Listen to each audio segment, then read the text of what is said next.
That's a hard button to push. You are, in fact, watching The Dorkening.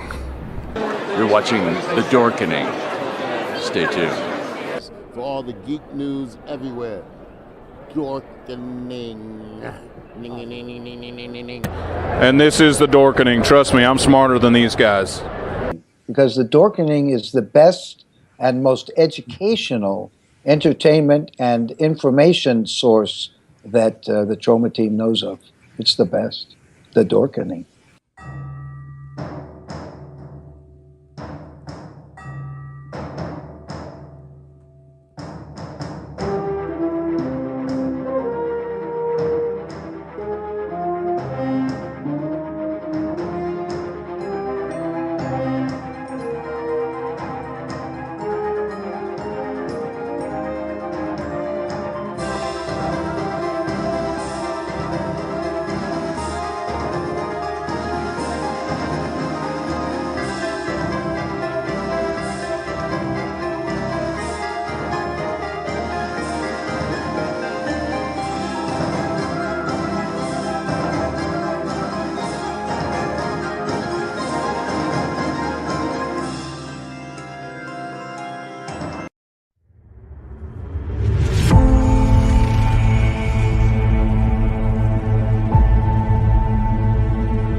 Hello, dorks. Hello, friends and family, various gamma radiated peoples out there in the interwebs.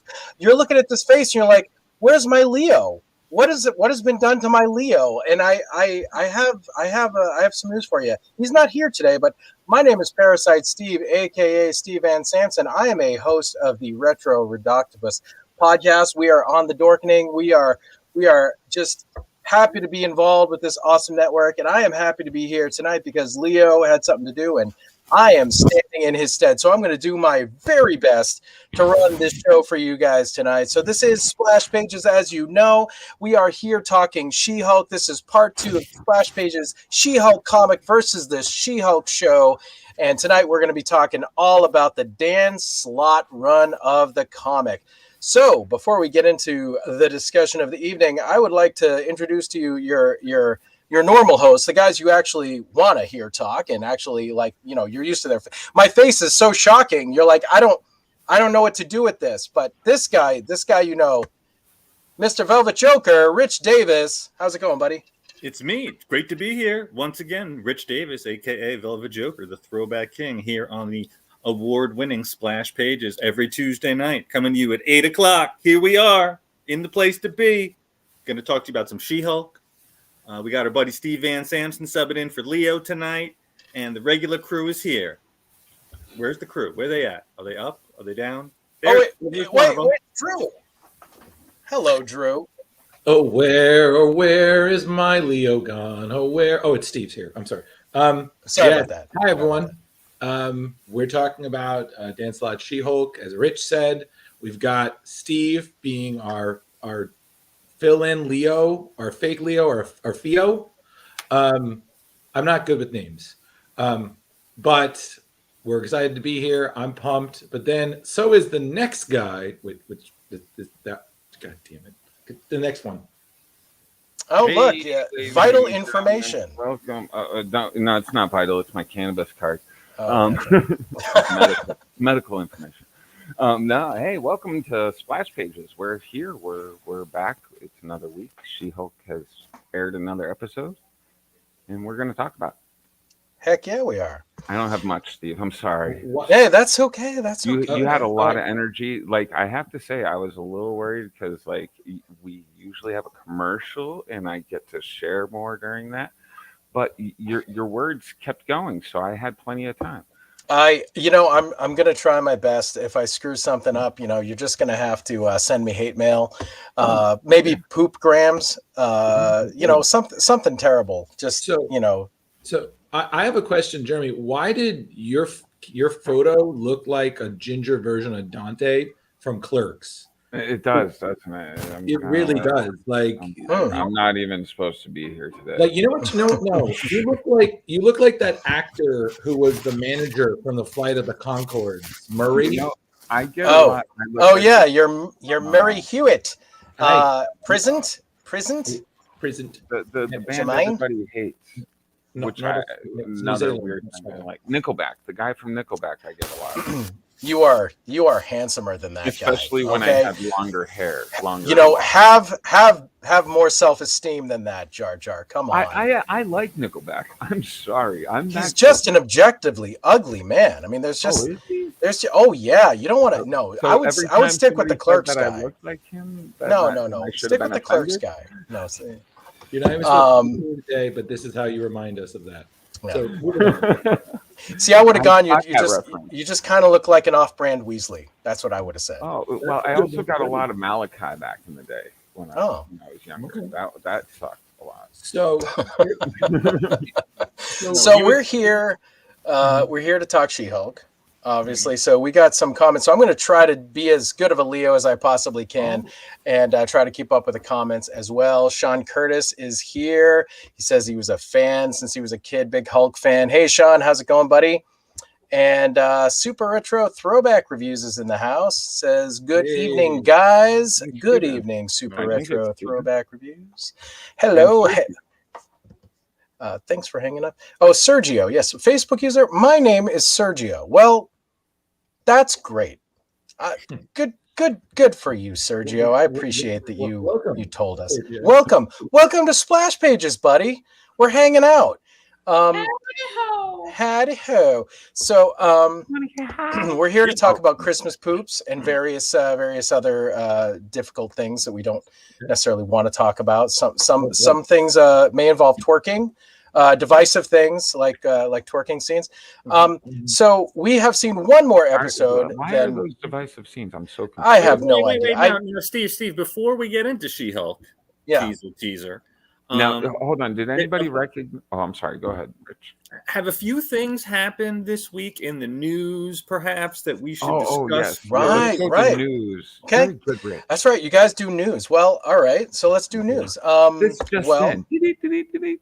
Here's one that broke today, Velvet, that I think may introduce you. I know you already saw this, but how do you feel about DC officially finally naming the Joker? We finally have a real name, supposedly, that we're all supposed to go by and say, yeah, this is who we used to be. Not Arthur Fleck, not Jack Napier, but some other guy. Do you think it needs to be said? Like, is this something you want as a big Joker fan? Like, what do you think about this? Well, as you just mentioned, we already have some names for Mr. J. But the beauty of Mr. J is that even Mr. J doesn't know who Mr. J is. So them coming up with another name, it bears little weight for me. Jack White Is I believe that's what Jack Oswald White. Jack Oswald White. Okay. Or Jow for I short. didn't read the article. I don't know what the storyline or the history of it is. It's it's supposed to be all right. So we're in one of the opposite universes. Martha Wayne is Joker in this universe, mind you. Okay. Check it. And Flashpoint? she's Flashpoint. We're talking to why his name's escaping me. Father Wayne, Thomas Wayne, and she's explaining to him about these other universes and how she sought out the Jack Oswald White of their universe, and he was a failed comedian and happy with his wife and kids. And she wanted to change time in this universe and have both of them die and their Bruce live, because Bruce in this universe is dead. So again, this is something that can just be explained away with an Elseworld, Otherworld, Universal. Well, no, actually, she claims that she came to the main universe to speak to Jack Oswald White. Jow, yes. Jow. I think it's going to catch on. I'm coining that shit. Yeah, no, I think you should put it on shirts. Use the right font, and people, it's a purple shirt. Jow. Jow now, Jow forever. Maybe a card on there too. Maybe the Joker. Maybe I don't know. Could the be Ninja another card. Joker, maybe the Ninja Joker. Drew. I think Drew has his hand up. Yeah, I do. I'm trying new things. So I want to put my 2 cents in. I'm a little dubious about this, more for 2 reasons. One, the point of the Joker, is like Rich said, is that you can choose the origin story you like. Personally, in terms of the Joker, my de facto always favorite origin story was always The Killing Joke, because I thought Alan Moore did a great job of explaining kind of really how he became to be, but again, in a way that he could really be anybody. And that was the point of the character, is he changes his narrative so many times that Rich said he doesn't even know who he is anymore. Then that's the point, is the Joker could be any of us. And that was always his thing, is one bad day. Just one bad day. One bad day. But the more point that I personally don't feel it'll stick is because of how comic book writers now handle continuity. I feel they look at it is like, let's put it this way. This is your desk. You fill your desk up with all sorts of things and items and whatnot. When you get let go, your desk is cleared, and then it's now somebody else's desk. Yeah. So that's how I feel they look at continuity. It's you build these things up, and then someone's like clones, time travel, alien, some things they're like, well, that was a story. Eventually, it's all just going to get unwound, because you got to keep everything fresh. We can't, and then it's just that back and forth of trying to push new ground, but keep the fans happy. And it just always feels to me like going back and forth over the same 10 feet. And I'm glad DC is taking chances, but the point of it is that it's going to stick as much as a dart with a suction tip on a window. So what you're saying is nothing matters, story non-story. What I'm saying is I'm calling it marketing ploy. Yeah, sure. Yeah, it's just people are going to rush out to grab that book. Books. I mean, I honestly, I'm not going to read it. Like, I'm not going to buy it. I'll read it probably because my job. Will I? Again, it's just like, okay, like, fine, right? And I mean, it's the same thing. Marketing ploy, totally. Like, it's the same thing when they kill a popular character for the first time. Death of Superman, death of Captain America, death of whoever you want. Like, absolutely. So, totally.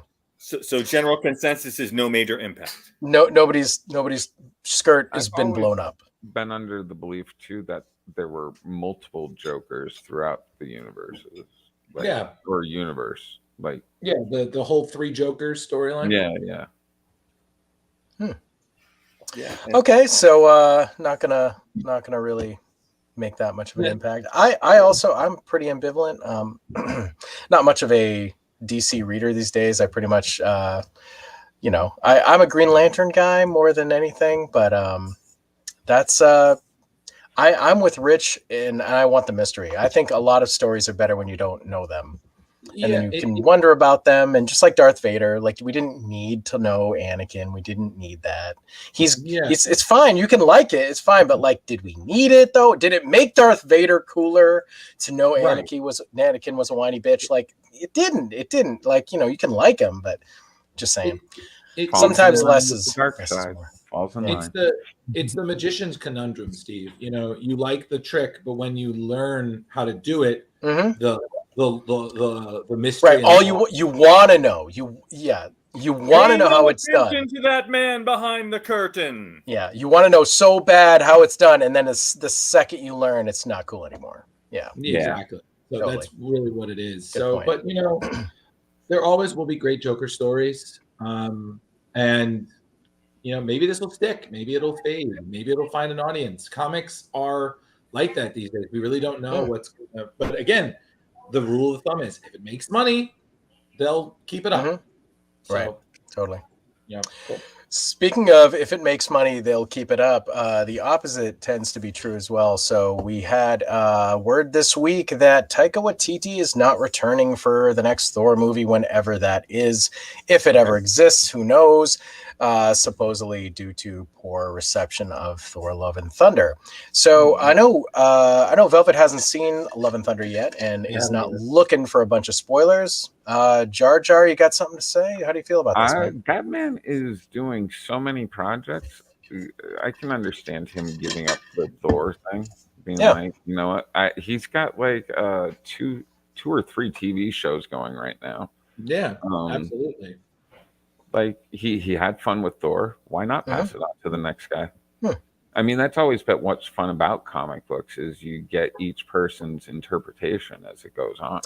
I mean, especially with somebody like She-Hulk. I mean, we were talking last week about the John Byrne run, and I mean that was so incredibly different from what came before with Savage, and so incredibly different from what we're going to be talking about later tonight with Dan Slott and her many appearances with different teams, Fantastic Four, Avengers, all that stuff. I mean, unless it was Byrne's Fantastic Four, then it kind of checked. But yeah, exactly. A lot of characters work really well if you allow them to just be malleable. Others are like pinnacles. You're like, okay, Captain America, but there are characters that you expect to be a certain way, and other ones, I don't know. It's like Spider-Man. We want him to be a certain way, right? Like, but plenty of characters. It's like, yeah, that kind of works. Thor worked well for a certain thing. Let's try different things. Seems like they've tried something slightly different with each of the Thor movies anyway. With him, tonally, it's always a little bit different than what came before, what came after. But it is what it is. That's the reporting. Supposedly he is not back, so I don't know how people feel about that. I personally, without going into any spoilers, I'm a big Ragnarok fan. I think it's one of Marvel's best movies. I love it to death. I was not a fan of Love and Thunder. It definitely let me down. So I think that I think maybe sometimes with these directors, the first one they do is like, they're trying a little bit harder. And then I think in this case, this felt like a unfettered Waititi, where he's like, all right, I did the first one to prove something, to prove I could do it, and to make everybody happy. And this one, I'm just going to be unrelentless in my style, and screw it. Who cares? It is what it is.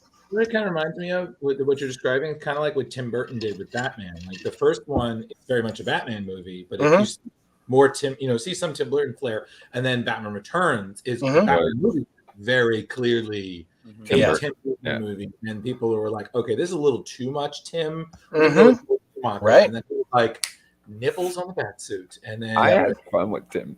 I thought Tim's second movie was fantastic.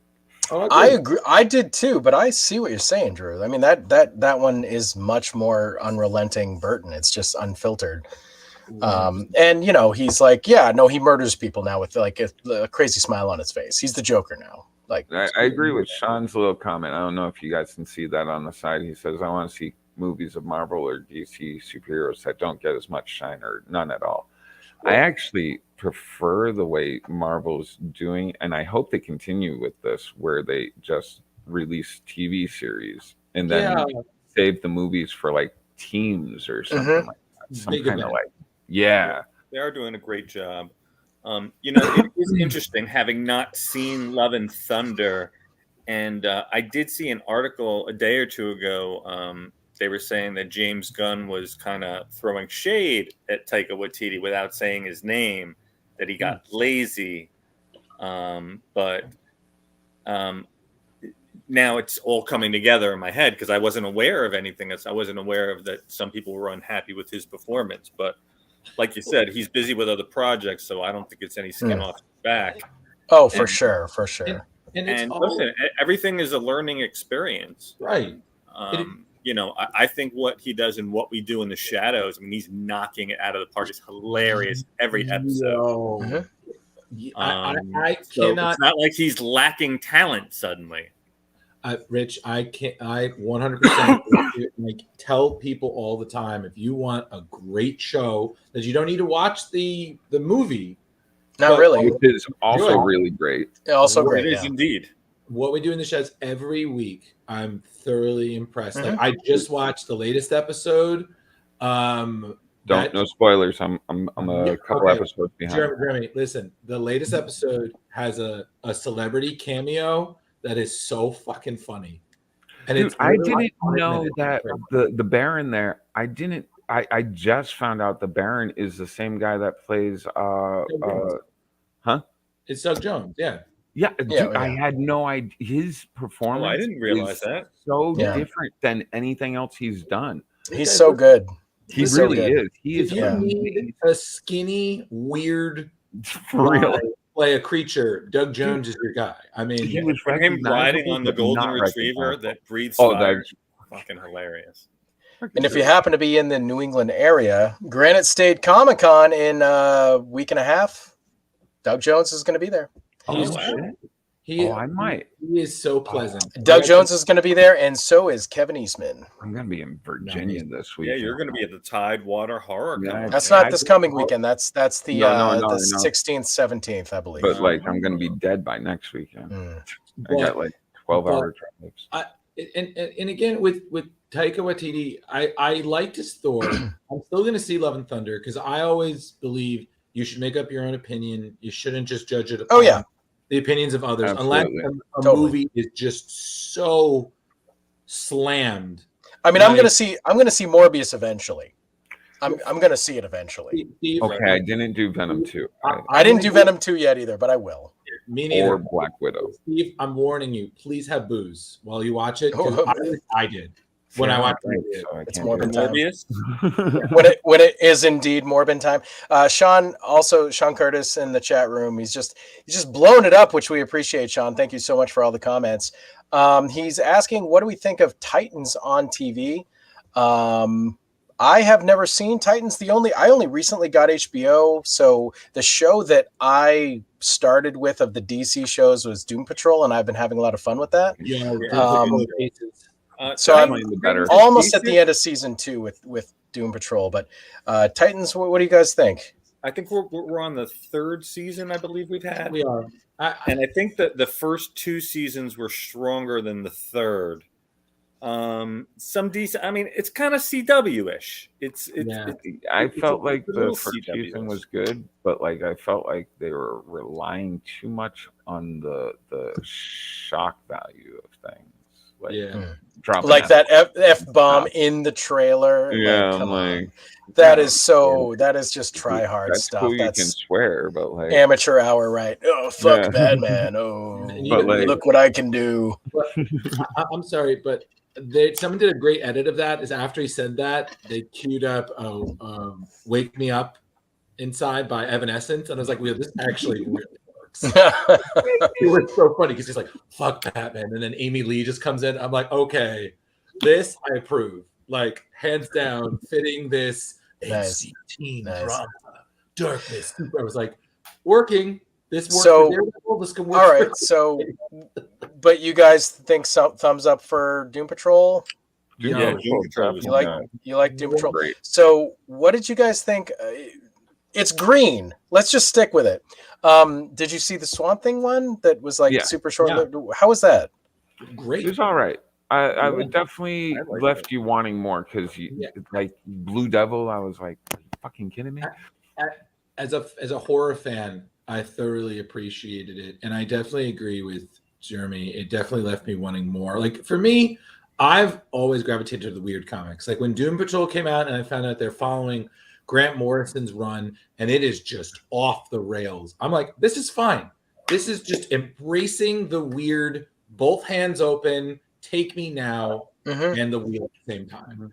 You know, True. That's reminding me. I guess Brendan Fraser, who we know is in Robot Doom Man. Patrol as Robot Man, just got a standing ovation in Cannes for his new movie, The Whale. Yeah, 6-minute standing ovation. That's news. Hey, we didn't put that out. So listen, the man went through a tough career. He he did The Mummy, and Encino then Man. after that, things kind of fizzled for him. And I think he was sexually assaulted by a director. It wasn't a director. It was like the guy who's the head of the Hollywood Film Association. It was some very important person, some high-powered guy that affected him deeply, and he got injured. I think on a film, he hurt his back. At the same time, his wife is divorcing him, and he wasn't making the money he was used to. So this is like a really big comeback for him to be able to afford life again, to be able to to be his normal self. I guess is a bigger man now, and it's really disappointing that it looks like we'll never get to see him as Firefly in the now canceled and shelved and somehow disappeared, possibly maybe deleted. Yeah, and like honestly, it's going to be one of those things. It's like one of the. It's like it's been retconned. I feel like it's one of those where, at the Mar-a-Lago. Yeah, did Batgirl happen? Like this is kind of like in that same. It's weird, yeah. Oh, dude, like a total Mandela effect. Right. Wasn't Michael Keaton going to be Batman in like 2 movies that were going to come out or something? Like, is that just a dream I had, man? Like, no. But let me see if I can find my my cannabis card. Where's my?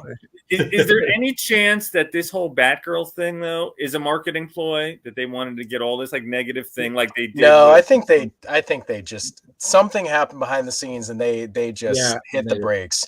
They pumped the brakes and like 180. I don't know. That dude canceled like a bunch of shit. It's really weird, but what I find is amusing is that these people, to them, to us, I've never held $90 million in my life.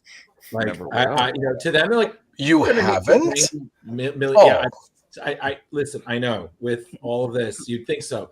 It's just such a common thing. I just assume all of us. I put it all in my. Drew, you got to stop writing about comic books, and you got to write independent books like Steve Parasite. I'm sorry. Is this where I put my monocle? Right here. right there. Right here. I mean, just this fancy Triceratops mug that I'm drinking from. This is like a $300,000 cup. I'm just gonna keep drinking. It's lined with actual carbon from an actual Triceratops asshole. Nice. Yeah, I'm just gonna keep drinking out of my Ravenclaw water bottle for my girl. You're Ravenclaw, huh? No, I'm a Hufflepuff, but she's a Ravenclaw. But back to my point, I don't. There's not really much news this week, right? I feel like the only one other quick thing. No Way Home came back out in the theaters. It's got Spider-Man No Way Home. It's got 11 minutes of extra footage.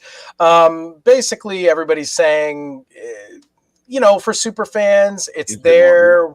They put some of the deleted scenes back in. If you really loved it, go see it again. It's fun. It's not the better cut.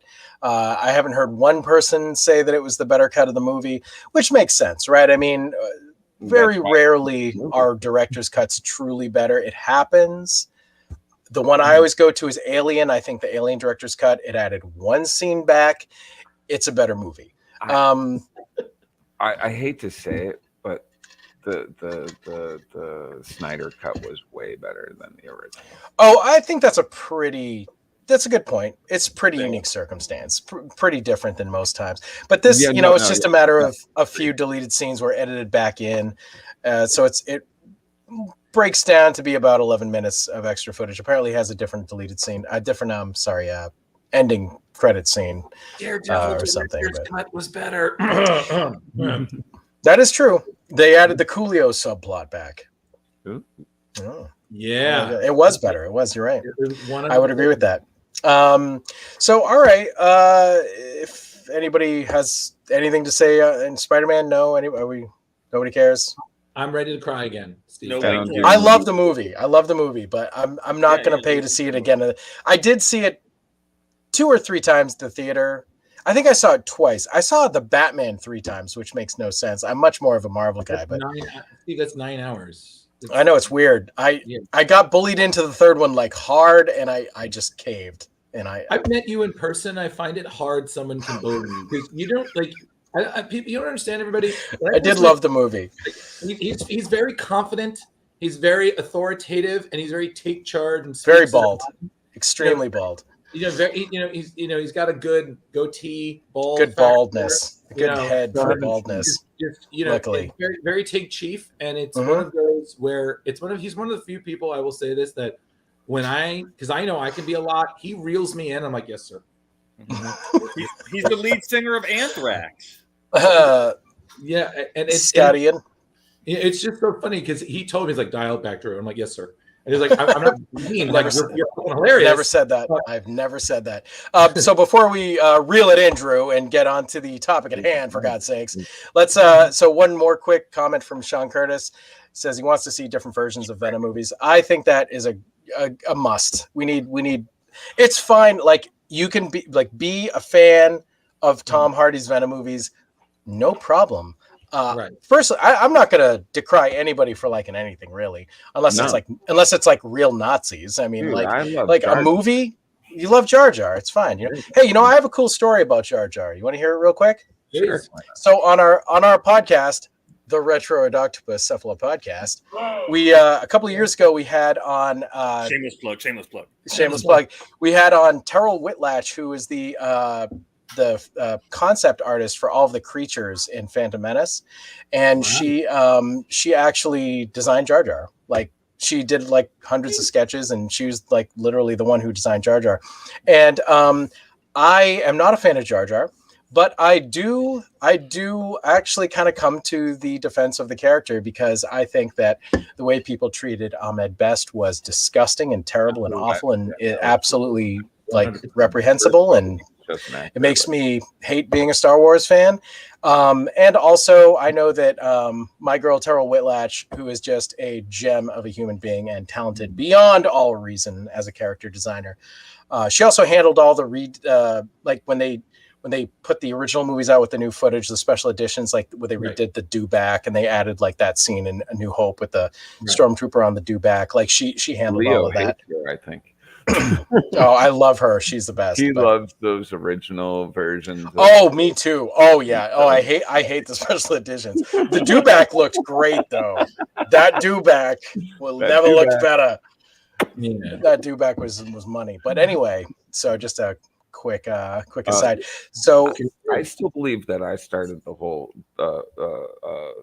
he's a Sith. Rumor of him being a Sith. I don't care. Like, I was before Robot Chicken. I have commissioned artwork from like artists of him being a Sith Lord before those episodes. That's your little claim to fame. Jar Jar. I thought he was a Sith before Robot Chicken. Do you know that? Bitch. Do you know that that Weird Al song, "Lame Claim to Fame"? That's yours, buddy. Yeah, it's probably. All right, so let's get going. It's a little past 8:30 now. We are here to talk about She-Hulk. Specifically, we're here to talk about episode 3. If we want to talk episode 3, it's been out for almost a week, and the Dan Slott run of the comics from the early 2000s. I believe they came out about the early 2000s. 2004. I have some comics I can share with you guys as we talk about those as well. So we can do what Leo does, and we can just kind of pop some comic pages up there and talk. I'm going to go against the twerking thing right now. Look at what she's wearing. Like, Yep. look at the nipples. I mean, you got it all there. So I'm like, people are complaining about her twerking in a pantsuit, and Look, I mean, you can. There's a gap. The Yeah. artist gave her a little bit of a thigh gap, which is so extra insane yeah, because it's She-Hulk. well, Because she's got all the muscles there. one of the lines on the top of the, when you open the book and it's like introduces each, She-Hulk, the blah blah blah blah blah. She's the sexiest, blah blah blah. I'm like, oh, and we're having a problem with her twerking.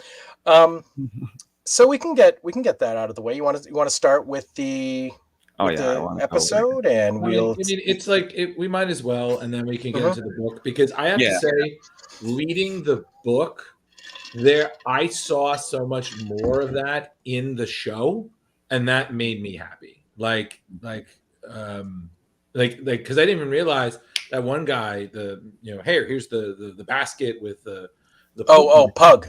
Yeah, Oh. I was like, she Pug calls Pug him, Liazy. you're Pug. I'm like, yes, I'm rooting for you, buddy. It's the best bathroom for pooping. And it's funny because when the intro mentioned a shapeshifter, I was like, oh my god, is that going to be Ditto? And Yeah, honest, I kind of want to see Awesome Andy. I know. Oh yeah. Oh yeah. Yes. There's no precedence for him because we don't I have. didn't even know he was until I read this. Yeah, I think the thing what I really enjoyed is that while the book was because when we were talking about is I had read that first. So Steve, I never read any of John Byrne's run. So okay, again, so that was your intro. Yeah, that was my Okay. Because I had to write an article about the famous She-Hulk sleeping with the Juggernaut thing, and I was like, I don't know anything about this beyond whatever I could find on the internet. I was like, okay, I'm going to read all of Dan Slott's run, and I realized that was a horrible idea because I'm a completionist, so I read 12 issues and then 34 more, so I read like 48 issues in like a week, and I felt like Clockwork Orange with She-Hulk. I was like, oh my god, why? That's a lot of information to take in 1 week. I know. And I wrote the article, and it was very, very well liked. Although my editor yelled at me. I was like, 650 words. You gave me 768. Like, why? And I'm like, shit, he's right.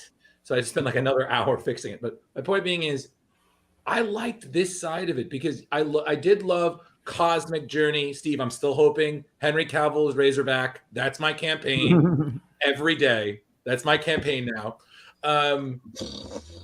I like this, like Jen Walters, superhuman lawyer at law, dealing with wacky weirdness. But I also do agree that while I love Dan Slott as Spider-Man, this is my close second favorite of Dan Slott's work.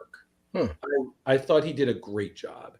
But we're going to get to my complaint because, Steve, me and you have a similar complaint about the thing. We'll get to that in a minute. But I love the story. I really did. So, but nice.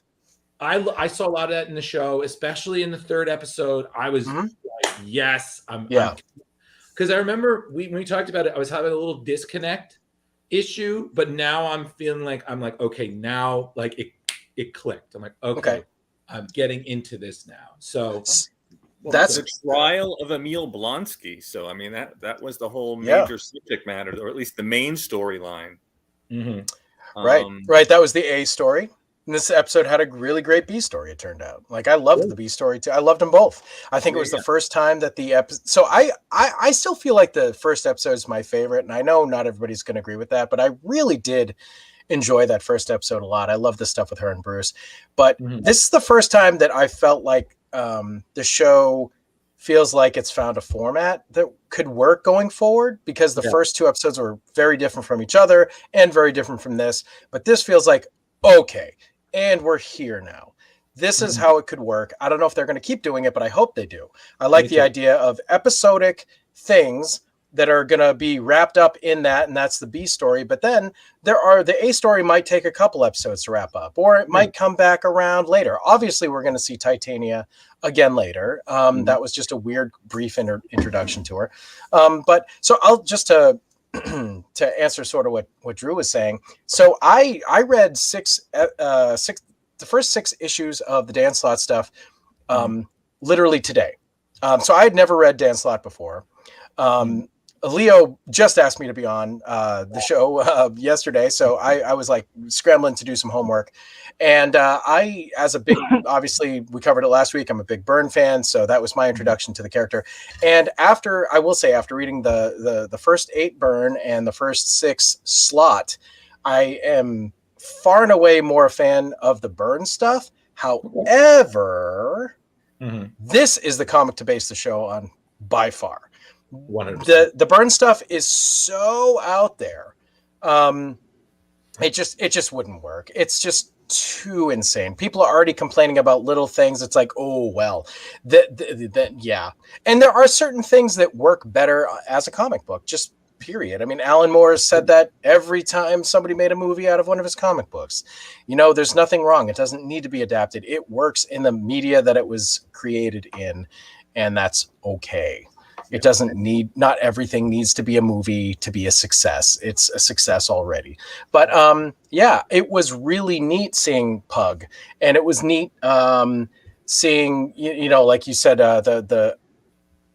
they alluded to the shapeshifter, who is now I know is Ditto. Lots of neat stuff. Very interesting stuff going on with her boss. I can't remember her name, the guy's name, but the head. Hollis, there you go. And it's like, okay, well, are they going to do something similar here with what they did in the comics? Because that's really interesting. So it's fun. I am very excited to see where the show goes from here. So the trial of Emil Blonsky, what did we think of it as opposed to the first 2 episodes? Drew, you said it sounds like this is the first one that clicked for you a little bit. It definitely did. Personally, I just need to say this: Wong is becoming my favorite Marvel character. Anytime he's a delight. I'm just like, yes, this is going to be fucking great. He clearly and if just quick note, Drew. If anybody hasn't seen that actor, he did a miniseries on Netflix that he played Genghis Khan. Not to be missed. Oh wow! Brilliant in it. That's Benedict Wong, right? Yes, and I love that he always makes like guest cameos in shows I watch. Like he was in an episode of IT Crowd. What We Do in the Shadows. He was the necromancer in What We Do in the Shadows.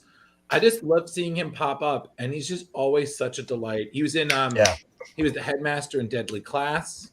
Heard he was, that was great. It's just he's just so no chill, fun, just enjoying the role, and it's just great. I think I would 100% agree with that to almost to a negative extent, because I think that, I don't know how you guys felt about the specifics of his cameo, but I think it was a little on the lazy side. I would even say maybe a lot on the lazy side, but it almost didn't matter because I was so happy to see Wong. So it was like, from what aspect did you feel that it was lazy, Steve? Well, I think that some of the stuff doesn't really check. Like his joke about forgetting spells raises some questions. Why does he remember the forgetting spell? We assume he means the one at the end of, No Way Home, but it could just be, in general. He knows about them in general, and that's why he was piecing out in No Way Home, and he didn't want anything to do with it. Then there's I think the bigger problem, which was, we've been wondering since Shang-Chi, why was Wong and the Abomination fighting in this cage match? And then we very clearly see that they were buddies or something, and Wong teleports him back to his cell. And he's like, oh, remember, watch that left hook that we've been working on that, or whatever he says there. So it's like, okay, this was not a one-time thing. They've been working on this. And then the story in this episode was, I think, a little bit of a letdown to me. It's like, well, I needed him to train to be the Sorcerer Supreme, even though I was the Sorcerer Supreme for the previous 6 years, because this was after the blip, and he got the job after Steven blipped. So it's kind of weird, but I mean, it is what it is. Either they're going to explain it and he was lying, and there's way more to it than what he told us, which is what I'm kind of hoping. That's the story, and they're sticking to it, and it doesn't really matter and whatever, but it doesn't I It just was wanted great to see seeing your Wong. take. I didn't say you're wrong or anything. Yeah. I'm just You curious. didn't say I you love didn't say I was listening to Wong. I'm not really Wong. go You're into not it. wrong. None of us are Wong. Only Wong can be Wong. I want to be Wong. But yeah, he had some. And even then, he's always He right. had some great scenes, and right at the end when you were like, "Oh, well, you realize that you just did admit to a crime," and he's like, Right. Peace out. I'm out." Yeah, see, that was funny. I mean, I enjoyed every minute he was on screen. It's just about not picking it apart, I guess, and stuff. But And the subplot overall, I loved the episode. I thought it was and great. the subplot was fun too with the shapeshifter. Yeah, the light elf from Asgard, and they riffed on the whole Doctor Doom's always getting immunity and getting away with everything in the comics. She's like, I have Asgardian immunity, and they're like, yeah, maybe in New Asgard that works, but that does not work outside of New Asgard. Asgard is not a place. Asgard is the people, and the judge is like, Thor's speeches do not count as law. Thor's inspirational speeches do not. Yeah, I'm sorry, that had me rolling a little bit. Like that was good. Even her calling out like, yeah, we're not doing cameo of the week, and they were like, yeah, wait a second, I love that. Let's remember who show this is. Yeah, again, except for Bruce. That and Blonsky. That's very Wong. You know, yes. I think what they've done is they've essentially inserted the Byrne fourth wall breaks into the Dan Slott run. And that's the show. That's like the best way to describe the show. And I think that's a great way of doing it because it does please old fans. Because seeing the first two episodes, I was like, oh yeah, this feels very Byrne. But now I realize it's much more Slott than Byrne. But yeah, you have those elements and it still feels right. So as an old fan, I'm pleased. And I mean, obviously not everybody's pleased, but we're geeks. We bitch about everything. So we can't have nice things. Well, I think like John Byrne laid the foundation of this version of She-Hulk's personality. Mm-hmm. And I think Dan's done a decent job of building off that, keeping similar comedic things without being too ridiculous and just trying to focus on odd law firm things, obviously, as this storyline goes. Right. She's more quippy in this as opposed to like totally absurd, breaking all laws of physics and like knowing that she's in a comic and like all that absurd crap is just not present in the first, at least in the first 6 issues. But yeah, interesting stuff. We can get to the comics if you guys want, unless there's something else you want to mention with the episode. But and I just want to say, like, honestly, I want to address the one thing, and I guess everyone's like, I saw the scene with her. Oh, the twerking, yes. Yeah, Megan Thee Stallion. Honestly, it was there. If it wasn't in the show, I would be like, okay, cool, it's there. I'm like, okay, this is fine. Like, it's one of those. But I also see, like, did we need it? No, but it's there, and I'm like, all right, well, again, if you don't want to watch it, just move to the next episode. You see it, and if you love it, okay, cool. That's something you love, whatever. Yeah, and it you know what it comes down to. I'm sorry, Jar Jar. I know you want to say something. It's like when you have an album, right? A new CD, a new whatever the kids are calling it today, a group of songs put out by an artist. I don't know what the right term is anymore, but when you have one of those and there's a bunch of songs grouped together, I'm just going to go with album, and you have one of those songs that really sucks and you really hate it. Now, are you going to like only bitch and moan about the one song, or are you gonna like the rest of the songs? Like, it's just one song out of like maybe 9 or 10 or 12. Like, does it ruin your life? Like, do you have to go blasting about how awful the one song is? Like, I don't know. It's really bizarre to me. It's like a 30-second scene. It's fine to hate it, I guess, but like, maybe just move on. And like, I don't know, the thought of complaining and making memes and like going on message boards and going on like, you know, Twitter and bitching about it and just endlessly. And these posts, they have like thousands of freaking responses and like half of them are for it, half of them are against it. And it's just like, we're talking about the 30-second freaking twerking scene. Like, oh, how far you have fallen, Marvel. Like, give me a break. Well, it's the dumbest shit. it totally falls in line with She-Hulk's personality in Mhm. the comics. I mean, we've had She's a her. party girl. Wasn't she jump roping? Yeah. The jump. naked, Yes. Yeah. The and- famous jump roping Listen, scene. Yes. we don't have Hooking up with as far- underwear models. Yeah. Yeah. I don't think we have a huge incel people that are watching us. So you know, that just complaint is basically what that is. isn't it? Completely ridiculous. Yeah. Well, I have Jar Jar, please. kids that I watch this with, the oldest being 15, and I don't really know that celebrity or whatever, but they fucking freaked the F out when that person came on. They were like, "Oh my god, does this mean she's part of the MCU?" Blah blah blah. I'm like, Well, yeah, I usually. guess so. Right. But I was like, Well, who is she? What do I care for? But And- like the kid, but like I've been trying to get the kids to watch these shows with me forever and to really be interested into like the whole comic books and everything like that. These shows are really helping. Like That's great. to have somebody like my 15-year-old's like, oh my god, they do the WAP song. I know that song, but like other than that, that's like okay. Well, She-Hulk told you she's Grammy Award winning Megan Thee Stallion. I mean, I don't know her music, but I'm aware of the name. Yeah. I'm not even aware of the name. Okay. I was like, I know the song that she does with Cardi B, the wet ass Walk pussy. song. Yeah. Mhm. But But other than that, yeah. yeah, I don't know. I'm like, dude, She-Hulk's in a pantsuit in that fucking scene. I'm just like, are you guys really freaking out because a CGI 8-foot green person is like? And You guys got to seek out. Actually, my 15-year-old did this. They have the I forget the actress's name who plays She-Hulk, but her in her mocap, Tatiana Maslany.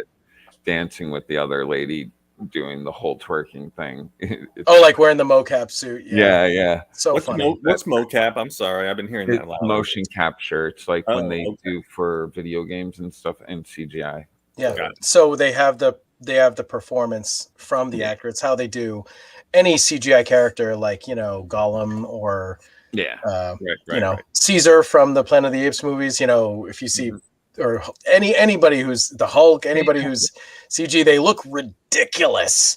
They're in these black polka dot suit. They just look absolutely or gray, and it's so silly. Got like tennis balls for like. Yeah, I've seen it. I just didn't know what it was called. Mocap is the No, we're general. gonna keep explaining it, Velvet. Shush.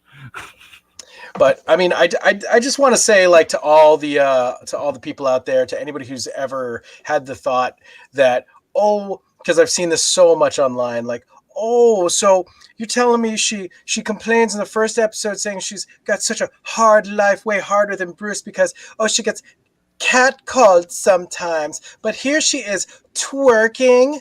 It's like, well, yeah. How are those two things not mutually exclusive? Like, she's literally, you're talking about the first thing. So she says way more than the catcalling thing. She literally was talking about her safety, which is what it comes down to. You get catcalled, it can mean that you feel unsafe.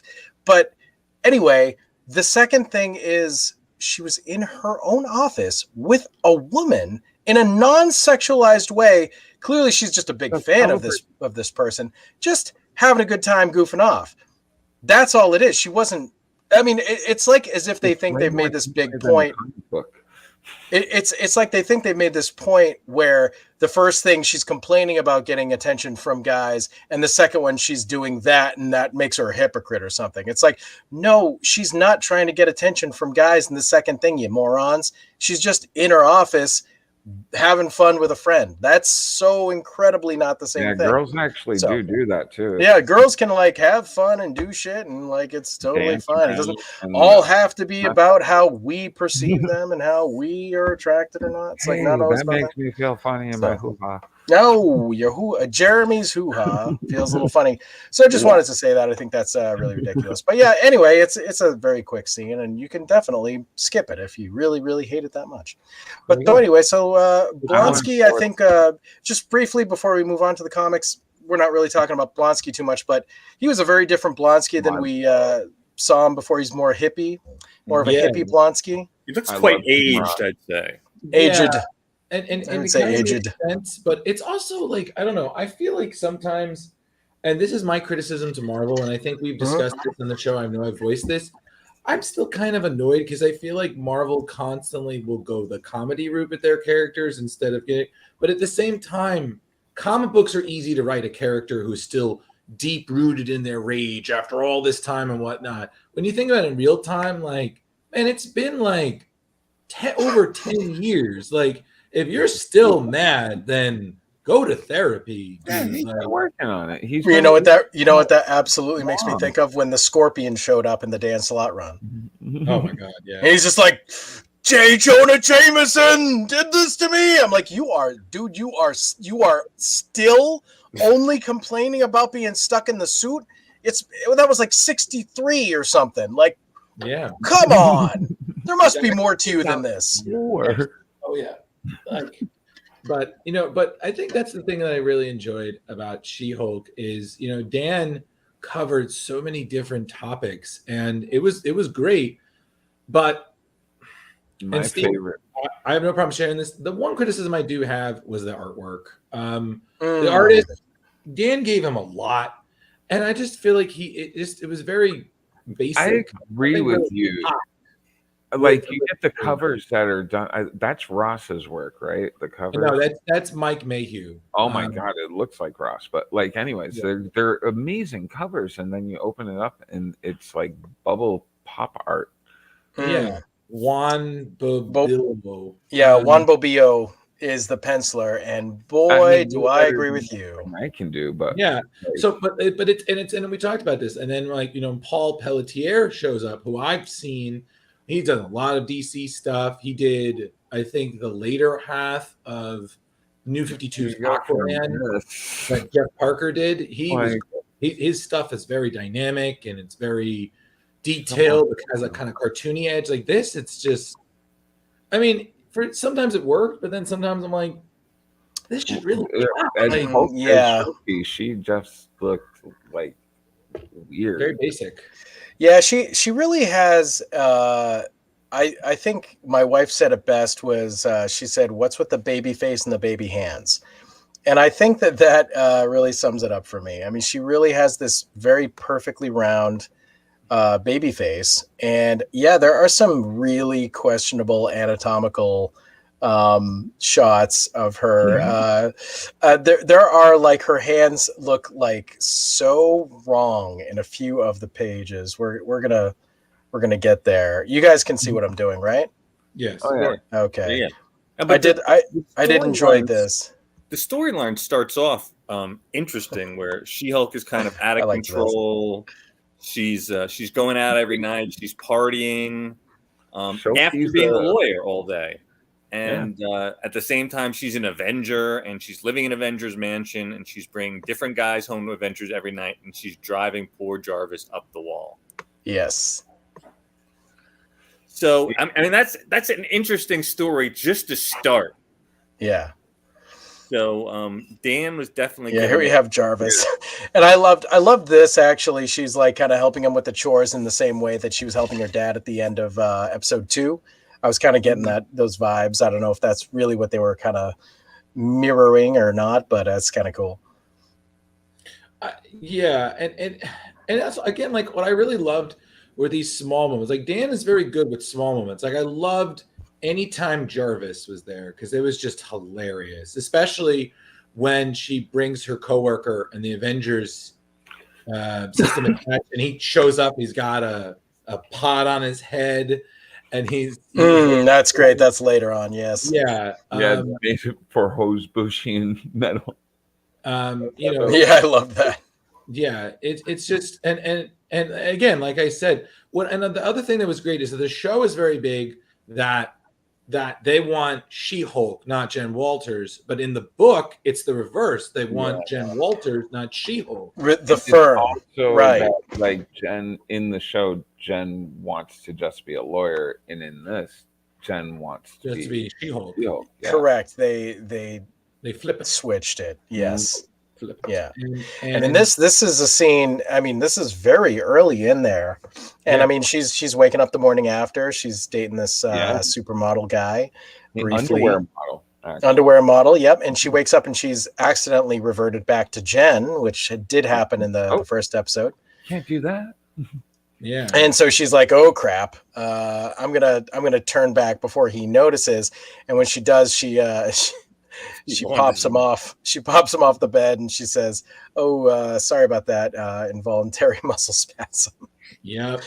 It was great. And then God, what yeah, and then there was the court thing that got her thrown, like, right, because she's clearly kind of abusing the Avengers. Yeah, this is a different She-Hulk. Which This is is a different. strange because like she's already been hanging with the Fantastic Four, and like she's kind of like still kind of immature with her powers.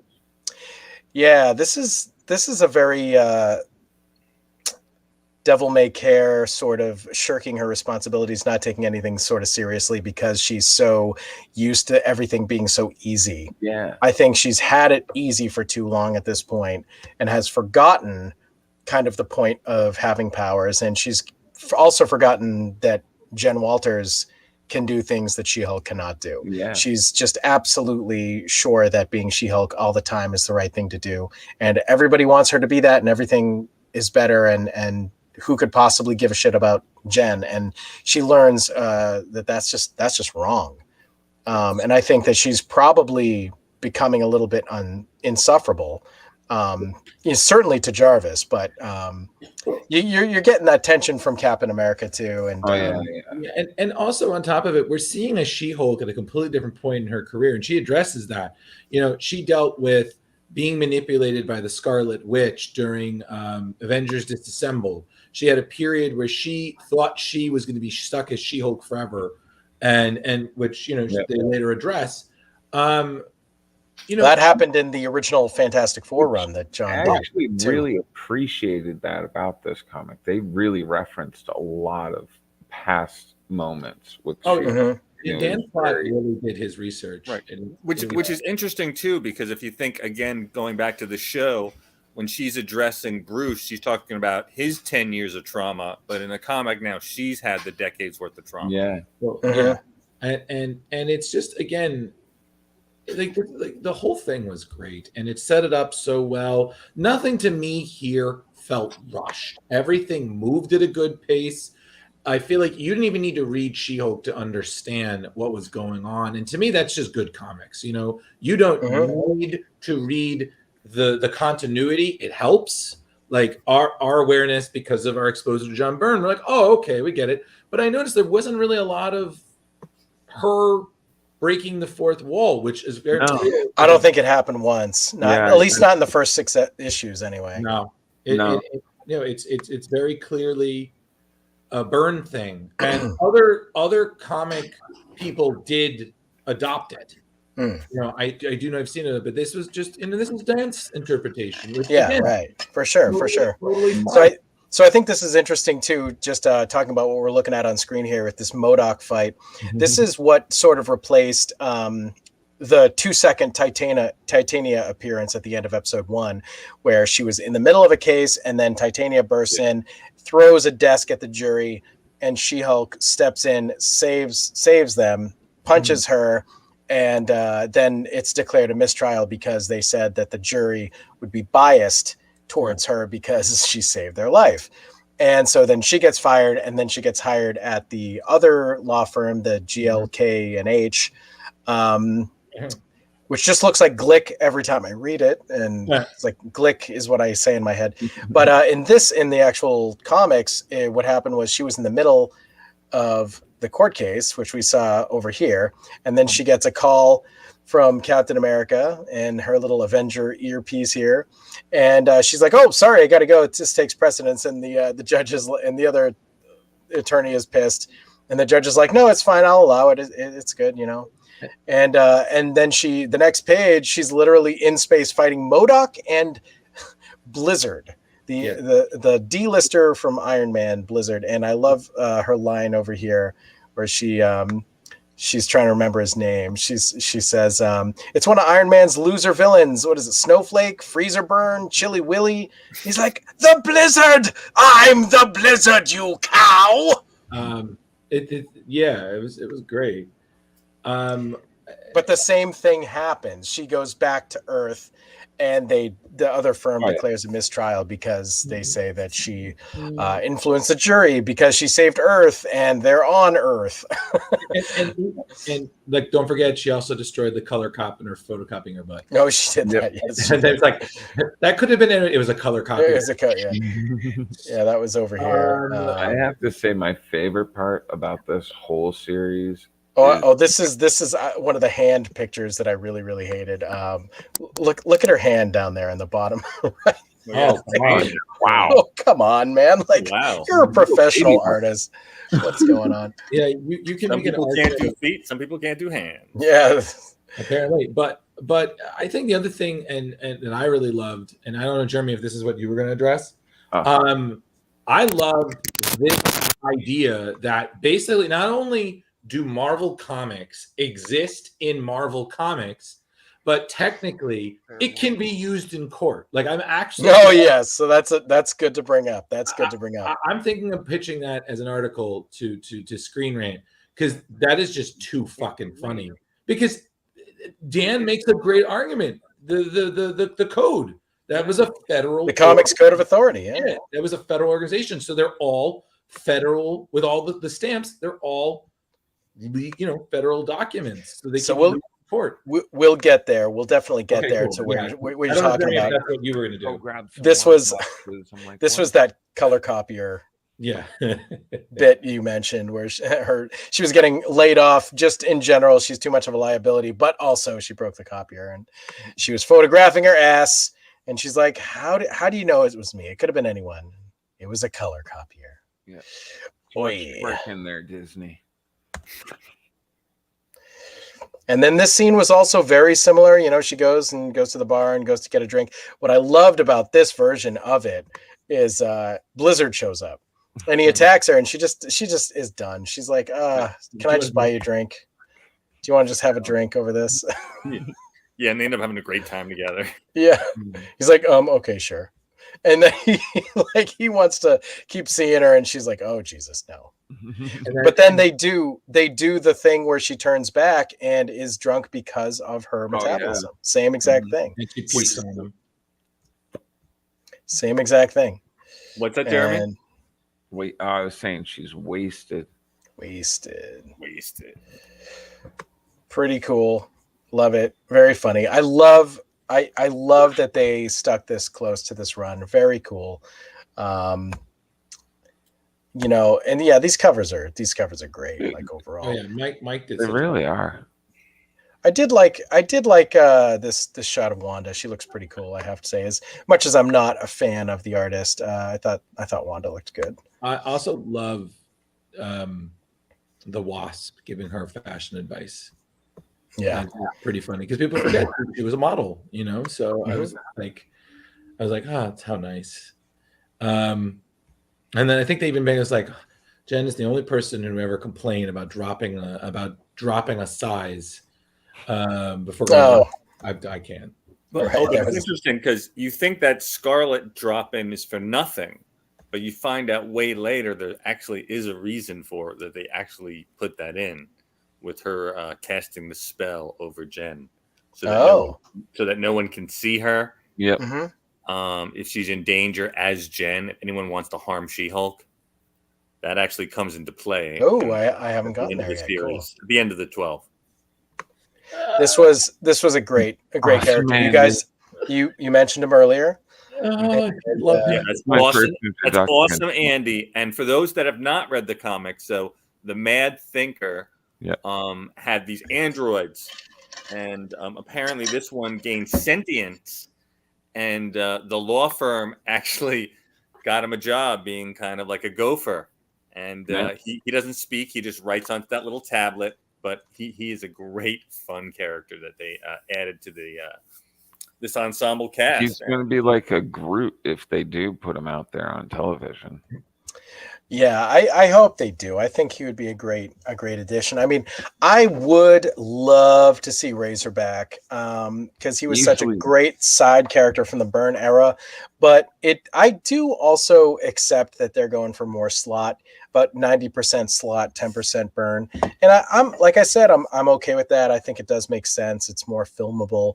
I'd be okay if we got Awesome Andy instead of Razorback, and that was the direction. That's because it's a different purpose, right? I mean, like this is a goofy guy who shows up in the workplace and is funny for a second and then goes away.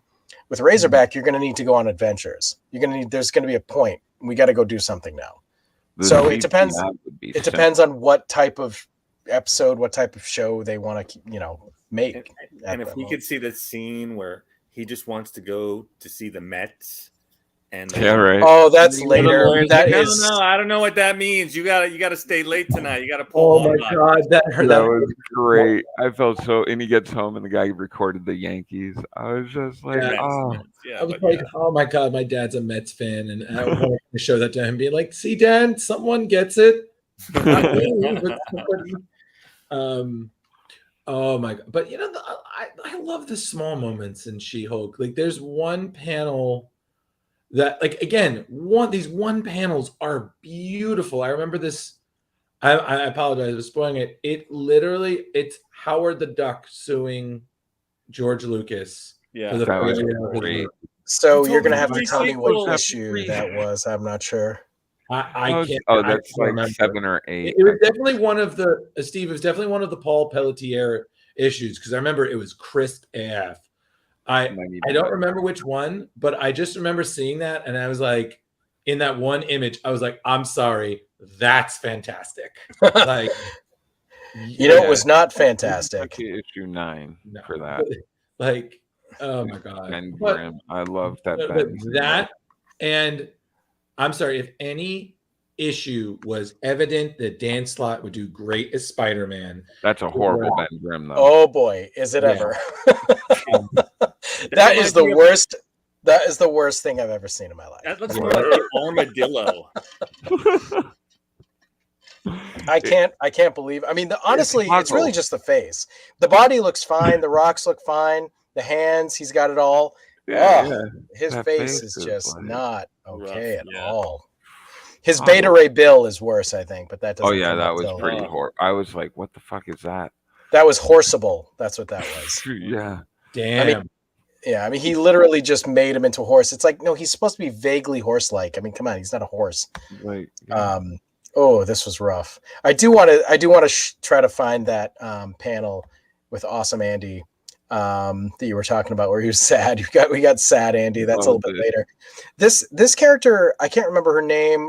This redhead here. She Book is her last name. So yeah, was it Meredith Book or something? Yeah, like and that? she shows up for a hot minute in episode 3. She does. Yeah. Exactly. She's Yep. the face that's never lost a case. There you go. So she is on the show. Whether or not they're going to use her a ton, we don't know, but she looks very different. She looked to be played by a woman who is, I don't know, possibly Indian descent or Pakistani, maybe, something. Definitely looked a little bit different, but she was this character, and looking forward to some possible headbutting between the two. Unfortunately, what I'm noticing is there's a lot of lag with this comic book viewer that I'm using. If I switch between the main view where I can see all the pages and when I go in, so I can, once I'm in it, I can easily kind of just keep going forward, but it kind of really has issues if I try to go back to the main section. So let's just kind of stick to where we are and kind of just keep pushing forward. I think we'll get to where we want to be. This was in the middle of a case I thought was pretty fun. This was a really good, like, this would be a good episode, I think. If they wanted that like the way it ended was great because I'm sitting there, I'm like, if that's for real, the dude's a douche. Yeah. But I'm telling you, this Spider-Man issue killed me. The Spider-Man issue was great. Oh awesome. Yeah, where Spider-Man is going to sue J. Jonah Jameson. Oh my god! It wasn't just suing J. Jonah Jameson. It was also having Spidey in the court And I believe it's the next issue too. So if it we is. just It totally really is. just And get there. This guy decides to kill his love. He's like, I'm gonna get to put it to death. Yeah, for the previous episode. Yeah, that was like a ghost on trial, which is a great That's a concept. great cover again. Like, Yeah, this is a fantastic cover. oh yeah, Absolutely. again, Mike Mayhew. and he then does you great. open it. Yeah. No, I'm just not a fan. And oh my god, the Scorpion looks so horrendous. Oh, come on. His Spider-Man's okay. I'm okay with Spidey. Yeah, He looks Spidey's good. not bad. Like, looks good. Like some characters, this person did all right. J. Jonah Jameson. I'm like, what happened to his head? Like, pretty good. Great job with Clint Eastwood right there. Pretty Perfect. good man with no Clint name. Eastwood, Oh like my I had him right off the back, but like, whoa. Yeah. So what we learn is that the shapeshifter Ditto that we alluded to earlier that they have on retainer, his job is to just deliver summons. So he's he shapeshifts into celebrities that he feels like that person would be welcoming to, and then he delivers the he serves the subpoena. So the way that the visual clue that it's the character Ditto is the bubble gum, and it's not really even that he's chewing gum, it's just kind of his body, I guess, because when he transforms he sort of is this pink bubbly thing and then he turns back into a person. But it's kind of funny. But so in this case, that's your visual clue that it's actually Ditto, not actually the man with no name from the Sergio Leone movies. Yeah. But so here we have Spider-Man is suing, as you guys said, J. Jonah Jameson for slander, for years and years and years of slander. And pretty cool. I like Pug almost first asked her on a date. I think that happened already, but I loved this so much because she just is not getting this at all. He's like, oh, I just assumed that you worked out as Jen Walters. And she's like, oh, why? He's like, well, because you're exponentially stronger as the Hulk. And she's like, yeah, but I'm already super strong as the Hulk. He's like, yeah, exactly. What does it say? He's like, but you're exponentially strong. It's like, you're as the She-Hulk, you have to lift so much for it to matter. It's like, there you go in the bottom. You can see how many weights she's using right there. It's like so funny. Like, duh. What are you doing? Yeah, look at awesome Andy. He's like all zen-like on his head. So good. Where you read up to, did that come back into play? Yes. I don't know. I don't. Steve. Oh, because for the rest of us, that actually comes back into play, and she actually has to work out as. Oh my God! Okay, I'm sorry. I need to interrupt. I just realized what Awesome Andy is doing in that panel. Oh, is it a specific reference? No, it just isn't even that. I didn't even notice it the whole time. He's so good. Doing the little zen. on top of his, so good. He's on top of his head being zen. Yeah. I just realized that. I was like, wow, that is only Marvel. So good. Sorry. But later on, Steve, she is fighting the champion who is an elder of the universe. Oh no, I haven't done that. To defeat him, she has to work out. Jeremy, let him read it, man. Oh, I'm sorry. It's okay, man. I'm a jerk. Okay. No, you guys can talk about it. It's fine. We're here to talk about the whole run. I just made it 6 issues in. That's no problem. We don't have to stop at number 6. No, we're only up to 9. But I will say you have to deal with more of that same artwork. So the story will carry you. The story will carry you, Steve. Oh, good. I have to say, usually like artwork like this will pull me out, but this story was so good. I way better than Savage She-Hulk. Like, and honestly, the fact that Spidey looks so good is, I think, helping too, because he's such a central part of why this works and why this is a charming story. Sorry. This panel always killed me. This joke? I'm sorry. This one was hilarious. Just it's because I'm black. But, wow. Yeah, that was hilarious. Like, oh yeah, that's why you've been abusive to me for all these years, because I'm black. Yeah, and then it's just Jonah is just like, oh fuck. No, I didn't know. I never would have. Some of my best friends are.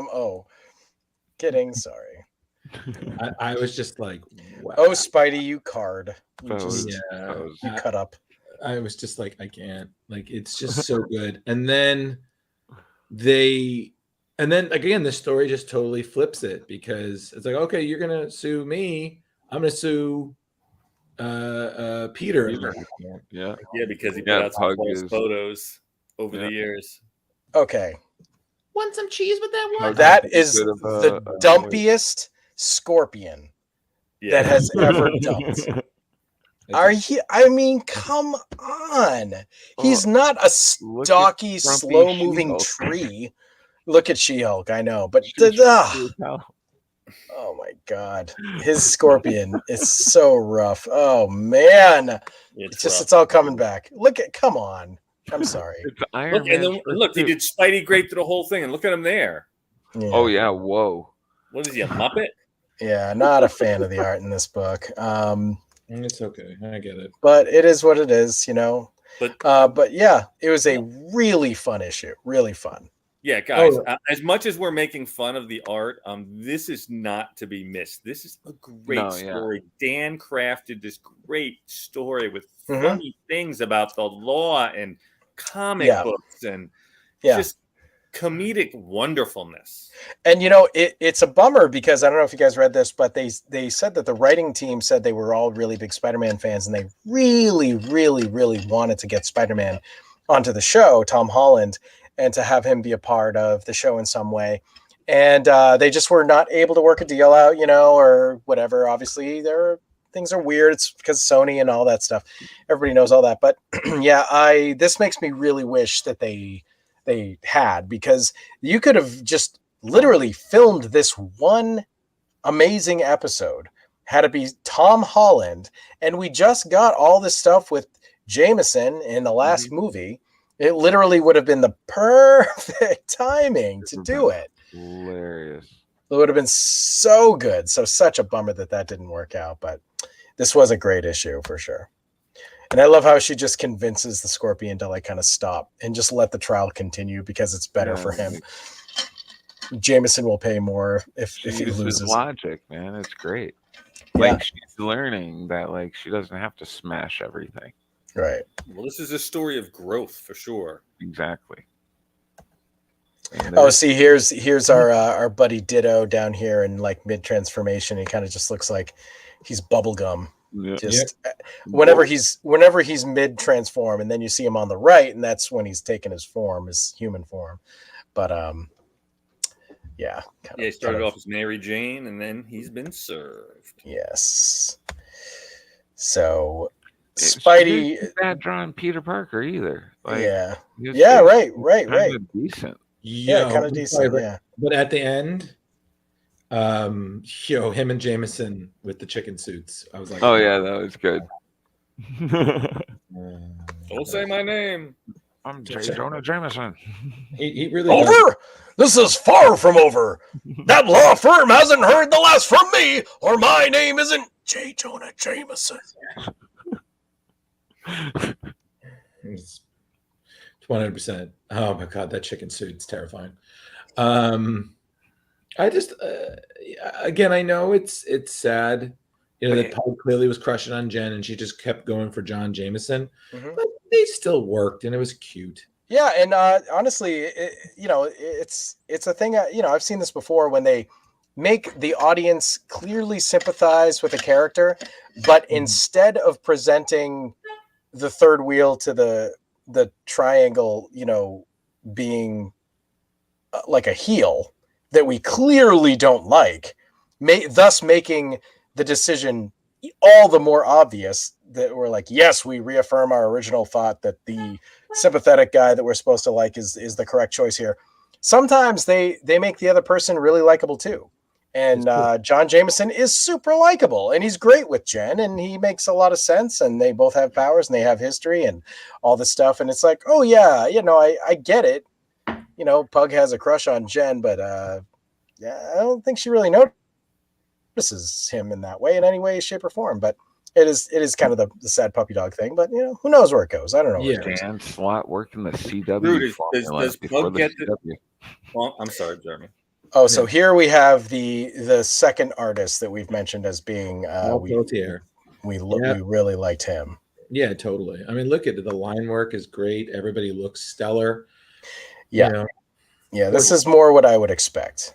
Yeah, and then the twist with Southpaw was just great, being connected to Wallace.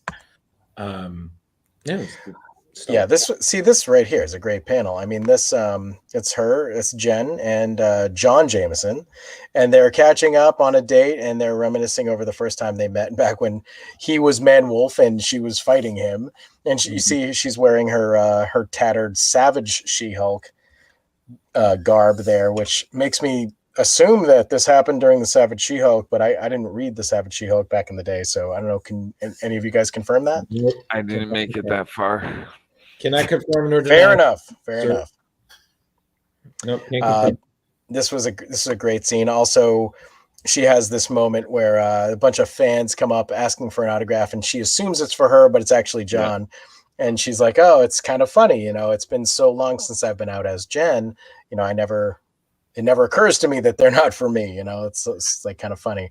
Mm-hmm. But then she has this great little fight, and her and John both get to do stuff. But of course, John is not super powered here, so she's doing all the big stuff. I was impressed with John jumping in front of that guy, and he's like, "Go limp." Yep. I'm like, dude. Yeah, he's literally gonna just die and save this guy. And I gotta admit, this line was well done. Yeah. Nothing, Colonel. Heck, I catch this bus every day. It was definitely, like, again, just the whole, like, again, I know we're coming close to an hour and a half, but also I have to say, this idea as a prison is love it. Genius. Very cool. Tell us about the prison. Fantastic. Tell us about the prison, Drew. So essentially, everybody imagine the Raft, the superhuman prison, but all the heroes are clearly depowered and itty bitty live in space. Tiny little Marvel villains. Phenomenal cosmic power for little people. Pim particles. Like, how look are they at that. That's inside. Who's the cutest little wrecking crew? You are. Yes, you are. And speaking of, we saw them. They made their Marvel debut. They sure did. Thursday's episode, and I saw them, and I was like, "That's not who I think it is." I was like, when I saw the crowbar, I couldn't believe it. Because the guy looks nothing like the Wrecker, so we're not thinking that. It was not a great interpretation. Yeah, I think we'll see where it ends up. We'll see where it ends up. I feel like, exactly. Because I saw them, I was like, you guys already have the tools. How, like, the tools are supposed to allow you to like I've seen them fight, like Thor and the Avengers and stuff, and they can't even handle this. I was like, are you guys gonna get like juiced up further? Because I was expecting like, Wrecking Crew, not Wrecking Crew Junior. No, it was definitely an underwhelming Wrecking Crew, but I was very excited that it was the Wrecking Crew, and I think that it's I think we're gonna see them be the more comic accurate at some point for sure. Yeah, we'll see. But this, like, again, the little ploy, I love this. It was just so. There's this Scorpion makes his second appearance in the series. Yeah, it was funny. I'm not gonna lie. How they basically engineered a jailbreak out of the world's tiniest prison. And I was like, I can't deal with this. Great idea. Wonderful. Thank you, Dan. This was truly great, and this would be an amazing. If they wanted to make this the season finale and make the whole point that a very specific villain like the leader made his escape in this way, right? And that was the point of the show, and it ends up. That's a great idea. Yeah, the final point of the show is that we sprung the leader, something like that. And also, I mean, any appearance of Mandrill really is a good one as far as I'm concerned. A girl's nose goes up a girl's nose. I'm sure there's a kink. Somebody was happy about that. I was not familiar with this character 8-Ball. Never heard of him. Yeah, I think that's from a Spider-Man thing, right? Yeah, it is, and they're about as D-list as it gets, my dude. Yeah. He looks like he's wearing a Fantastic Four suit almost, and then he's got an 8-Ball. I liked when he got. It's Dragon Man, right? Yep. Dragon Man. Looks like Absorbing Man, Rhino. What's this guy's name? Ironclad. What's the girl? This hooded girl. I don't know who she is. I think they said her name at some point. I had never heard of her either. Fun stuff though. I love the this sort of reminded me of you guys remember in the mid 2000s, probably around the same time, I guess, maybe when they did the Avengers Disassembled and they had the big prison break. It was in the new Avengers. They had the big prison break. Yeah. I don't think it was the Raft. Was it the Raft? Yeah. And they had like a mini fight with Purple Man. And like there was this great scene where like for 1 second you're like, oh right, Purple Man's like technically like should be a really big threat all the time, but they always come up with reasons for him to not be around. So no, he's just still in jail. He's not a threat because he's one of those guys that like, wow, yeah, no, he could really just rule everything. Like he tells you what to do and you have to do it. I loved that. It was such a great appearance for Purple Man. And I remember in that same arc, they had a moment where they were apprehending Electro and they were threatening him and they webbed Luke Cage's hands together to beat the crap out of him. And he just faints. The scene. Don't go further. Yeah. And he just faints. And Luke is like, you got to cut this off my hands. It's like, no, man, it'll dissolve in like 2 hours. I was like, what the hell? But this again, like Dan has this with these stories. He has these small moments that are so beautifully character that, again, it's like some comics they just focus everything is action. I'm like, listen, I love a good fight as much as the next person, but build the characters, you make them lovable. They find a fan base. Like I was like, he just wants to go to a Mets game, guys. Like, go with them. Yeah, right. He doesn't get it. I'm like, yeah. So he's coming into work. This is awesome, Andy. He's just coming into work, doing his thing, and coming into work. He passes due to the water cooler. Oh, like, okay, so watching the game tonight, New York Yanks or the Mets. He's like, oh, he's a New York fan. Okay, cool. And then at the end of the day, he's going home, and our Meredith Book. She's like, can you do one more thing? And what you got anything going on? And he shows her the sign, and she doesn't understand, but we know that it means that he's looking forward to watching the game tonight. So it's this sad moment where she's just ordering him around because he's just a android, surely. And but he's a person. He's awesome Andy. So now he's sad and he just okay, and he's just gonna do whatever she says. Cue the Charlie Brown music.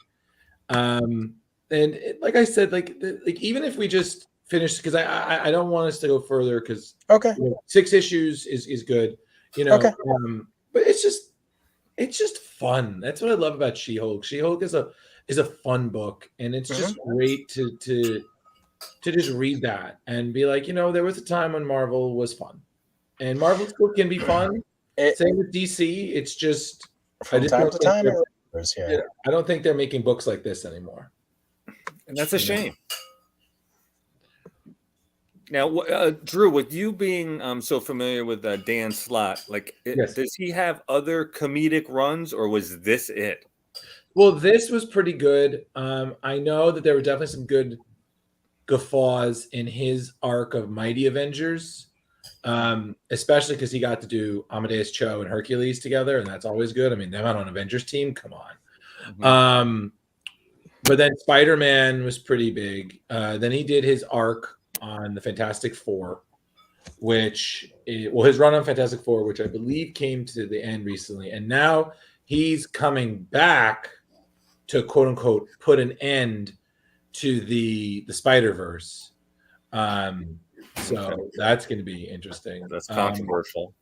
But I just want to point out in this panel that amidst the chaos that's going on, Awesome Andy took the time to write an exclamation point on his board, just to let everybody know that he was also alarmed. The little details, and that's the thing you got to wonder: is that like a script thing or that's an artist thing? Either way, genius. Oh yeah, for sure. I'm sorry, I just love her taking out these pint-sized villains like, oh, tiger shark, here, I'm gonna throw you in a fishbowl. Oh, I have water, and then Electro. Yeah. Like, And another great awesome Andy moment. He's like, foolish woman, this water has replenished my strength. Prepare to meet your doom. She just dumps Electro in, and they zap each other. And then awesome Andy just basically uses what Spider-Man used to defeat Sandman the first time. It was like, oh, you're made of sand? Vacuum cleaner. Yeah. Like, I was just like, genius. Totally 100% genius. Love this. Super funny. Awesome Andy is really fantastic. I think if they did bring him into the show, I think he would be universally adored. Oh, yes, please. Oh, and then if that happens, we need a spinoff. Well, yeah, I think we would get like a Groot spinoff, like the short adventures of Awesome Andy as he goes about his very banal existence, very menial, just normal everyday, just a robot guy with a block for a head. And then so here we get the payoff to the fact that Awesome Andy was once the Mad Thinker's minion, which we get to see the Mad Thinker is the genius behind this prison break here. And it's great. It's great what happens. It's really fun. It's also, like, I love this shot of the foot up here. Like, I like it when artists can draw different, like everybody rags on Liefeld for his feet and stuff. It's like, okay, well, how about drawing something like a foot, which is already hard to draw, from a crazy angle? Like, it always impresses me when artists are able to do that, and they specifically, like, that almost feels like a challenge to me. They're like, okay, I'm going to do this big elephant golem foot sort of a thing, this guy, this Awesome Andy, and it's going to be from this crazy angle that no one ever has drawn a foot from. Like, it's great. It makes a good panel. It makes for good comics. I love it when you're seeing things from crazy angles, and that's one of the reasons why I decided early on that I didn't think I really wanted to do comics. I can draw, but all my poses are like very standard. I lack the ability and imagination to swing the camera around to all these crazy places. So it always impresses me when you see stuff like that. Even looking down here on the Thinker, he looks so small, which is the point. He's at this point, he's shrunk. He's from the small prison. Pretty cool. Good stuff. Like, again, the whole book is just great, and honestly, it was such a joy to reread it. And I loved seeing you guys saying like, oh yeah, this is a great, like Jeremy was like, oh, this is a great read, I love this, and I hear it in his voice too when he texts. So I'm like, hey, this was a great read. I really enjoyed the whole book. It was great. Turned into Shatner or some shit. Is that your Jar Jar? Listen, I gotta clearly work on it. Okay, you got to throw a Misa in there, at least one or two Misas. But seriously, like, again, the small dialogue, like he knocks out 8-Ball, and the thing he says is literally from the 8-Ball. Yeah, like, reply, Hazy, ask again later. So good. So I mean, honestly, because I feel like we should definitely kind of wrap this up a little bit. Sure, yeah. Honestly, I'm gonna rate this personally. I'm rating this I'm giving this 4.5 Awesome Andys, because personally, this was great comic, fun, accessible. Anybody can read it and enjoy it for what it is. And I can't give it a full 5 because the artwork was not something that I would be like, oh my god, please. Like, if I saw this person at the convention, I would not. And Rich and Jeremy, you've seen, and actually even Steve, you've seen me in my suitcase. Like, I go in when I'm a creator. I would be like, I'm good, I'm fine. Like, I would compliment him, like, loved your She-Hulk, and then that's it. I was like, you have any? Nope. That one panel you did. I'm going for 4.5 Awesome Andys. That's my rating. Nice. What about you, Jar Jar? I'm gonna go. I was gonna go like a 4.8, but then Drew reminded me of how horrible the first like 4 or 5 issues art were. So I'm gonna have to go in at like a 4.25. I am gonna read the rest of the series, and I'm gonna find more. Nice. I'm going to read the John Byrne series too because Drew really recommends that. And Drew seems to be really on point with what he recommends. Well, I want to point that I want to take credit for the Byrne. The Byrne unit is clearly the Samson, inheritance. So Steve is the Rich. And Rich as well. Yeah, Rich, yeah. We go way back with that stuff for sure. Grandpa Joker over here and the Metal Man, the Metal Man Steve. But Dan Slott is all me. I made that recommendation. Nice. So I will take that. I will. So thank you, Jeremy. I feel bad when you're like, I hated this. I'm like, well, he's lost respect for me. Time to. Fuck! I wish I. Time to find new friends again. God damn it. Well, this was great. Time for a new podcast. Velvet, what do you think? What's your rating? I really enjoyed. I loved the Byrne stuff, and I thought this was a great addition, add on to it. Even without the fourth wall breaks, I still think it solidified her character. But like all you guys, the art was not pleasant for the first 6. The second 6 redeemed itself a bit.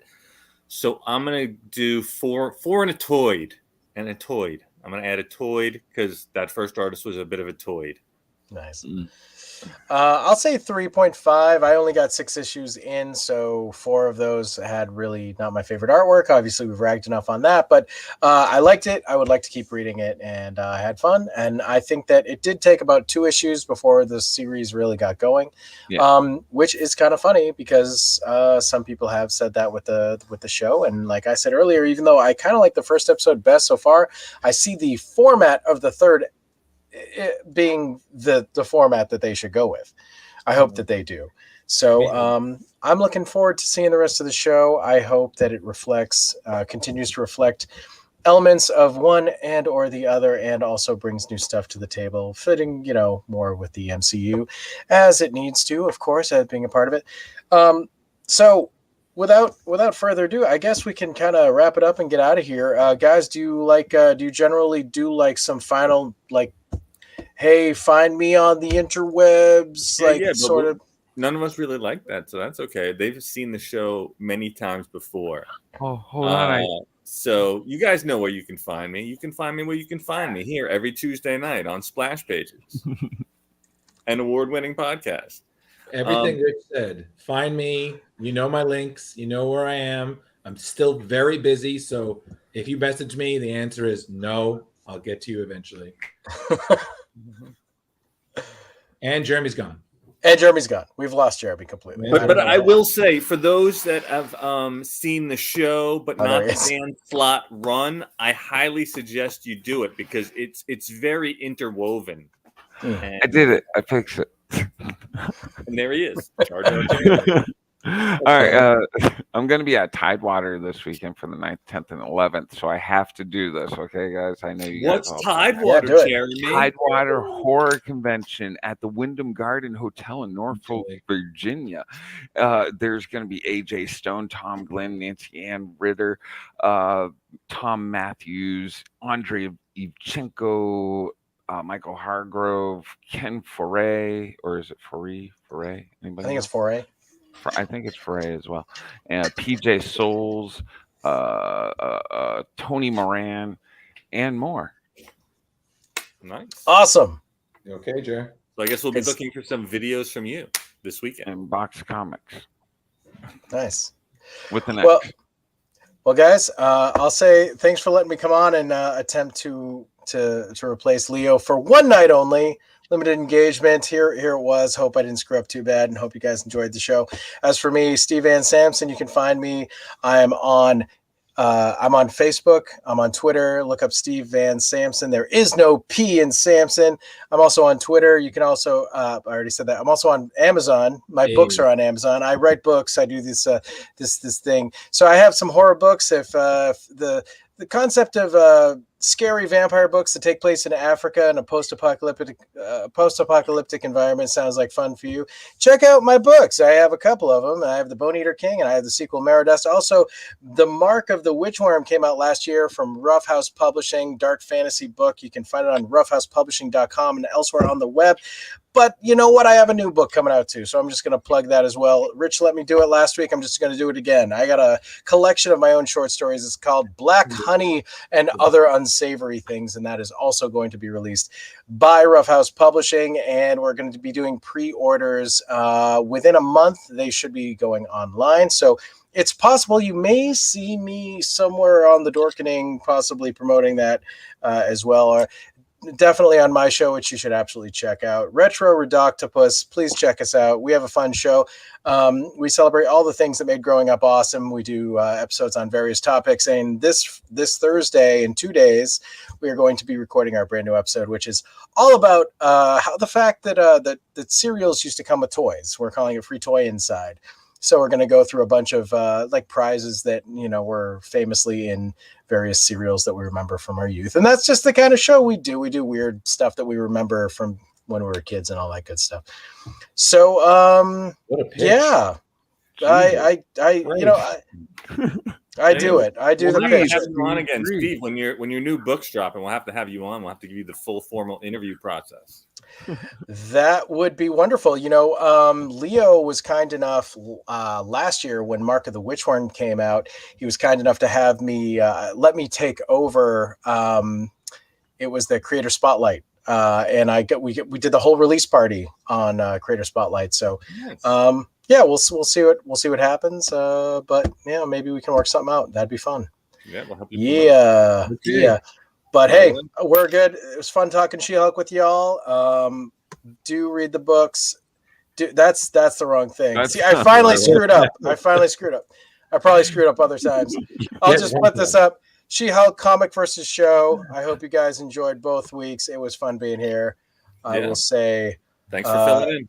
No problem. Just guys, remember, everybody out there, fellow dorks and gamma radiated individuals, you know, be safe, take care, and may all the radiation you encounter be below the mutagenic threshold. That's what I would have to say. Be very careful out there. All right, mutants out.